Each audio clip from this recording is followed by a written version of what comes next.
KCS ಚಾನಲ್ಗೆ ಸ್ವಾಗತ ಸುಸ್ವಾಗತ.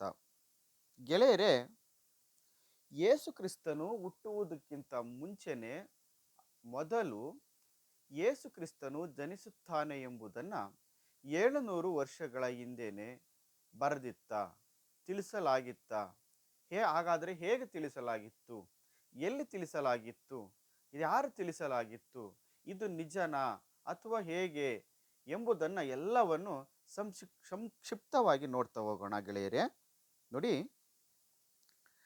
ಇದನ್ನ ಯಹೂದಿ ಧರ್ಮಗ್ರಂಥ, ಯಹೂದಿ ಧರ್ಮಗ್ರಂಥದ ಹೆಸರು ತೋರಾ ಅಂತ.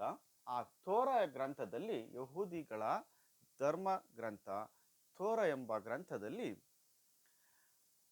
ಬರೆಯಲಾಗಿದೆ. ಹಾಗೇನೆ ಕ್ರಿಶ್ಚಿಯನ್ ಧರ್ಮಗ್ರಂಥ ಬೈಬಲ್ನಲ್ಲೂ ಸಹ ಬರೆಯಲಾಗಿದೆ. ಏನಂತ ಬರೆಯಲಾಗಿದೆ? ಯೇಸು ಕ್ರಿಸ್ತನು ಒಬ್ಬ ಕನ್ಯೆಯ ಗರ್ಭದಲ್ಲಿ ಜನನವಾಗುತ್ತದೆ. ಯೇಸು ಕ್ರಿಸ್ತನು ಒಂದು ಗಂಡು ಮಗು. ಒಬ್ಬ ಕನ್ಯೆ ಅಂದರೆ ಯಾರು? ಮದುವಾಗಿಲ್ದಂತಹ ಹೆಣ್ಣು. ಮದುವಾಗಿಲ್ದಂತಹ ಒಬ್ಬ ಕನ್ಯೆ ಅಂದರೆ ಗಂಡನನ್ನು ಅಥವಾ ಗಂಡಸನ್ನೇ ಅರಿಯದಂತಹ ಕನ್ಯೆಯು ಒಬ್ಬ ಮಗುವನ್ನು ಅಡಿತಾಳೆ, ಗಂಡು ಮಗುವನ್ನು. ಅದಕ್ಕೆ ಇಮ್ಮಾನುವೇಲ್ ಎಂದು ಹೆಸರಿಡ್ತಾರೆ ಅಂತ ಯೇಸು ಕ್ರಿಸ್ತನು ಜನನವಾಗುವುದಕ್ಕಿಂತ 700 ವರ್ಷಗಳ ಹಿಂದೆನೆ ಬರೆಯಲಾಗಿತ್ತು ಈ ಎರಡು ಗ್ರಂಥದಲ್ಲಿ, ತೋರಾ ಮತ್ತು ಬೈಬಲ್. ತೋರಾ ಗ್ರಂಥ ಯಹೂದಿ ಧರ್ಮಗ್ರಂಥ, ಬೈಬಲ್ ಕ್ರಿಶ್ಚಿಯನ್ ಧರ್ಮಗ್ರಂಥ. ಇವಾಗ ನೋಡಿ, ಇಲ್ಲಿ ಒಂದು ಬುಕ್ಸ್ ಇದೆ. ಇದು ಕ್ರಿಶ್ಚಿಯನ್ ಧರ್ಮಗ್ರಂಥ.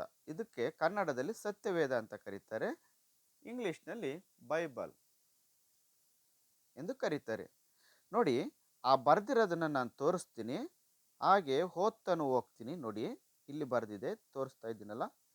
ಇದರಿಂದ ಕರ್ತನು ತಾನೇ ನಿಮಗೆ ಒಂದು ಗುರುತನ್ನು ಕೊಡುವನು. ಇಗೋ, ಒಬ್ಬ ಕನ್ನಿಕೆಯು ಗರ್ಭಿಣಿಯಾಗಿ ಮಗುವನ್ನು ಹಡೆದು ಅವನಿಗೆ ಇಮ್ಮಾನುವೇಲ್ ಎಂದು ಹೆಸರಿಡುವಳು. ಇದು ಯೇಸು ಕ್ರಿಸ್ತನು ಜನನವಾಗುವುದಕ್ಕಿಂತ 700 ವರ್ಷಗಳ ಹಿಂದೆನೆ ಬರೆಯಲಾಗಿತ್ತು. ಅದು ಹೇಗೆ ಬರೆಯಲಾಗಿತ್ತು ಅನ್ನೋದಾದರೆ, ಯೆಶಾಯ ಎಂಬ ಒಬ್ಬ ಪ್ರವಾದಿ ಇರ್ತಾರೆ. ಆ ಪ್ರವಾದಿಯ ಮುಖಾಂತರ ದೇವರು ಹೇಳಿ ಬರೆಸಿದ್ರು. ಏನಂತ? ಹೀಗೆ, ಈಗ ನಾವು ಓದಿದ್ದೇನಲ್ಲ, ಒಬ್ಬ ಕನ್ಯೆ ಗರ್ಭದಲ್ಲಿ ಒಬ್ಬ ಗಂಡು ಮಗು ಹುಟ್ಟುತ್ತಾನೆ, ಅವನಿಗೆ ಇಮ್ಮಾನುವೇಲ್ ಎಂದು ಹೆಸರಿಡಬೇಕು. ಇವಾಗ ನಿಮ್ಗಲ್ಲಿ ಒಂದು ಗೊಂದಲ ಮೂಡ್ಬೋದು.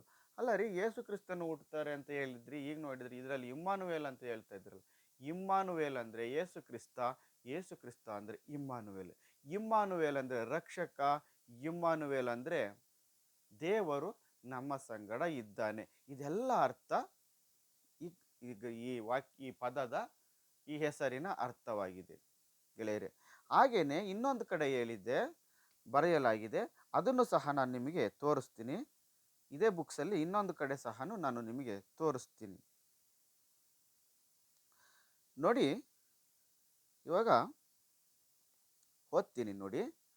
ಆಕೆಯು ಒಬ್ಬ ಮಗನನ್ನು ಹಡೆವಳು, ನೀನು ಆತನಿಗೆ ಯೇಸು ಎಂದು ಹೆಸರಿಡಬೇಕು, ಯಾಕಂದರೆ ಆತನೇ ತನ್ನ ಜನರನ್ನು ಅವರ ಪಾಪಗಳಿಂದ ಬಿಡಿಸಿ ಕಾಯುವನು ಅಂದನು. ಕರ್ತನು ಪ್ರವಾದಿಯ ಮುಖಾಂತರ ಹೇಳಿದ ಮಾತು ನೆರವೇರುವಂತೆ ಇದೆಲ್ಲ ನಡೆಯಿತು. ಆ ಮಾತು ಏನೆಂದರೆ, ಇಗೋ, ಒಬ್ಬ ಕನ್ನಿಕೆಯು ಗರ್ಭಿಣಿಯಾಗಿ ಮಗುವನ್ನು ಹಡೆವಳು, ಆತನಿಗೆ ಇಮ್ಮಾನುವೇಲ್ ಎಂದು ಹೆಸರಿಡುವರು ಎಂಬುದು. ದೇವರು ನಮ್ಮ ಕೂಡ ಇದ್ದಾನೆ, ಈ ಹೆಸರಿನ ಅರ್ಥ ಅಂತ ಬರೆದಿದೆ. ಹಾಗಾದರೆ ಅಲ್ಲಿ ಬರೆದಿದ್ದು, ನಾನು ಮೊದಲು ಓದಿದ್ದು, ದೇವರು ಹುಟ್ಟುವುದಕ್ಕಿಂತ, ಜನನವಾಗುವುದಕ್ಕಿಂತ 700 ವರ್ಷಗಳ ಹಿಂದೆ ಬರೆದಿದೆ. ಇದು ಈಗ ನಾನು ಓದ್ತಾ ಇರೋದು, ತೋರಿಸ್ತಾ ಇರೋದು, ಯೇಸು ಕ್ರಿಸ್ತನು ತಾಯಿಯ ಗರ್ಭದಲ್ಲಿ ಇದ್ದಾಗ ಇದನ್ನ ಬರೆಯಲಾಗಿದೆ, ತಿಳಿಸಲಾಗಿದೆ. ಹೇಗೆ? ಯೇಸು ಕ್ರಿಸ್ತನ ತಾಯಿಯ ಹೆಸರು ಮರಿಯಾ. ಯೇಸು ಕ್ರಿಸ್ತನ ತಾಯಿಯ ಹೆಸರು ಮರಿಯಾ. ಮರಿಯಾಗೆ ಮದುವೆ ಆಗಿರಲ್ಲ, ಕನ್ಯೆ ಆಗಿರ್ತಾಳೆ. ಕನ್ಯೆ ಅಂದರೆ ಮದುವೆ ಆಗಿಲ್ದಂತಹ ಹೆಣ್ಣು. ಮದುವೆ ಆಗಲ್ದಂಥ ಹೆಣ್ಣು ಅನ್ನೋದಕ್ಕಿಂತ ಹೆಚ್ಚಾಗಿ ಗಂಡಸನ್ನು ಅರಿಯದಂಥ ಹೆಣ್ಣು. ಯಾವುದೇ ಗಂಡಿನ ಸಂಪರ್ಕವಿಲ್ಲದಂತಹ ಹೆಣ್ಣು. ಆ ಹೆಣ್ಣನ್ನ ಕನ್ಯೆ ಎಂದು ಕರೀತಾರೆ. ಆಗ ದೇವರು ಹೇಳ್ತಾರೆ ಮರಿಯಾಗೆ, ನಿನಗೆ ದೇವರ ಕೃಪೆ, ದೇವರ ದಯೆ, ದೇವರ ಆಶೀರ್ವಾದ ನಿನ್ನ ಮೇಲೆ ಇದೆ. ದೇವರ ಕೃಪೆಯಿಂದ, ದೇವರ ಆಶೀರ್ವಾದದಿಂದ ನೀನು ಒಂದು ಗಂಡು ಮಗುವನ್ನು ಅಡಿತೀಯ ಅಂತ ಹೇಳ್ತಾರೆ ದೇವದೂತರು. ಆಗ ಮರಿಯಾಗೆ ಆಶ್ಚರ್ಯ ಆಗುತ್ತೆ. ಆಶ್ಚರ್ಯವಾದರೂ ಇದು ನಿಜ ಅಂತ ದೇವರು ಹೇಳ್ತಾರೆ. ಹಾಗೆ ಅದನ್ನು ಆಶ್ಚರ್ಯ ಪಟ್ಕೊಂಡು ತುಂಬ ಕಳವಳದಿಂದ ಹಾಗೆ ಇರ್ತಾಳೆ. ಮರಿಯ ಗರ್ಭಿಣಿ ಆಗಿರ್ತಾಳೆ. ಆದರೆ ಅದಕ್ಕಿಂತ ಇನ್ನೊಂದು ಸಂಗತಿ ಅಂತ ಹೇಳ್ಬೇಕು ಅಂದರೆ, ಹಾಗೇನೆ ಮರಿಯ ಮತ್ತೆ ಏಸೇಪನ್ನ ವ್ಯಕ್ತಿ ಜೊತೆ ನಿಶ್ಚಿತಾರ್ಥ ಆಗುತ್ತೆ. ನಿಶ್ಚಿತಾರ್ಥ ಆದ್ಮೇಲೆ ಆ ನಿಶ್ಚಿತಾರ್ಥ ಆಗಿರುತ್ತಲ್ಲ, ಆ ವ್ಯಕ್ತಿಗೆ ಮರಿಯ ಗರ್ಭಿಣಿ ಆಗಿದ್ದಾಳೆ ಅನ್ನೋದು ಗೊತ್ತಾದಾಗ, ಅಯ್ಯೋ ಇವಳು ಮದುವೆಗಿನ್ನಾಲೆ ಮುಂಚೆಲೆ ಗರ್ಭಿಣಿ ಆಗಿದ್ದಾಳೆ, ನಾನು ಇವಳನ್ನು ಏನು ಅಂತ ತಿಳ್ಕೊಂಡಿದ್ದೆ, ಇವಳು ಒಳ್ಳೆಯವಳು ಅಂದರೆ ಈ ಕೆಟ್ಟವಳು ಇವಳು, ಹಾಗೆ ಹೀಗೆ ಅಂತ ಅವನ ಮನಸ್ಸಲ್ಲಿ ಯಾರು ಮರಿಯಾಗೆ ಮತ್ತು ಏಸೇಪನ ವ್ಯಕ್ತಿ ಜೊತೆ ನಿಶ್ಚಿತಾರ್ಥ ಆಗಿತ್ತಲ್ಲ ಮದುವೆ ಆಗಬೇಕು ಅಂತ, ಆ ವ್ಯಕ್ತಿಗೆ ಏಸೇಪನಿಗೆ ಕಳವಳ ಮತ್ತು ದುಃಖ ಮತ್ತು ವೇದನೆ ಎಲ್ಲವೂ ಸ್ಟಾರ್ಟ್ ಆಗುತ್ತೆ. ಬಿಟ್ಬಿಡ್ಬೇಕು, ಇವಳನ್ನ ಬೇಡ ಮದುವೆ ಆಗೋದನ್ನ ತೀರ್ಮಾನದಲ್ಲಿರ್ತಾನೆ. ಆಗ ದೇವದೂತನು ಏಸೇಪನಿಗೆ ಹೇಳುವಂಥ ಮಾತೇನೆಂದರೆ, ಮರಿಯ ಗರ್ಭಿಣಿಯಾಗಿರುವುದು ಪವಿತ್ರಾತ್ಮನ ಕೃಪೆಯಿಂದ, ಆಶೀರ್ವಾದದಿಂದ, ದೇವರ ಕೃಪೆಯಿಂದ, ದೇವರ ಆಶೀರ್ವಾದದಿಂದ ಮರಿಯ ಗರ್ಭಿಣಿಯಾಗಿದ್ದಾಳೆ. ನೀನು ಅವಳನ್ನು ಒಪ್ಪಿಕೋ. ಅವಳಿಗೆ ಒಂದು ಮಗು ಜನನವಾಗುತ್ತೆ, ಗಂಡು ಮಗು. ಆ ಮಗುವಿಗೆ ನೀನು ಇಮ್ಮಾನುವೇಲ್ ಎಂದು ಹೆಸರಿಡಬೇಕು, ಅಥವಾ ಯೇಸು ಕ್ರಿಸ್ತನೆಂದು ಹೆಸರಿಡಬೇಕು ಎಂದು ಆ ದೇವದೂತರು ಅವನಿಗೆ ಹೇಳ್ತಾರೆ. ಆಗ ಮರಿಯಳನ್ನು ಒಪ್ಕೊಳ್ತಾನೆ. ಮರಿಯ ಗರ್ಭಿಣಿ ಆಗಿ ಮರಿಯ ಜನನವಾಗುತ್ತೆ.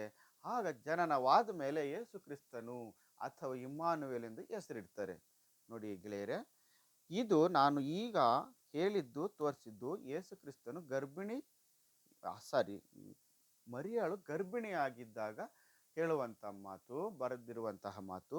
ಅದು ಯೇಸು ಕ್ರಿಸ್ತನು ಹುಟ್ಟುವುದಕ್ಕಿಂತ 700 ವರ್ಷಗಳ ಹಿಂದೆ ತಿಳಿಸಿರುವಂತಹ ವಾಕ್ಯಗಳನ್ನು ನಾನು ನಿಮ್ಮ ಮುಂದೆ ಸ್ಪಷ್ಟವಾಗಿ ಹೇಳಿದ್ದೀನಿ ಗೆಳೆಯರೆ. ನೋಡಿ, ಆ ಒಂದು ಆಶ್ಚರ್ಯ ನನಗಿದೆ. ಹೇಗೆ 700 ವರ್ಷಗಳ ಹಿಂದೆನೇ ಹೇಳಲಿಕ್ಕೆ ಹೇಗೆ ನನಗೆ ತುಂಬ ಕುತೂಹಲ, ಎಲ್ಲ ಇದೆ ಕುತೂಹಲ, ತುಂಬ ಒಂಥರ ಏನೋ ತುಡಿತಾ ಇದೆ. ನಿಮಗೇನು ಅನ್ನಿಸ್ತಿದ್ದು, ಹೇಗನ್ನಿಸ್ತು? ಕಮೆಂಟ್ ಮಾಡಿ, ಸಬ್ಸ್ಕ್ರೈಬ್ ಮಾಡಿ, ಶೇರ್ ಮಾಡಿ. ಜೈ ಕರ್ನಾಟಕ.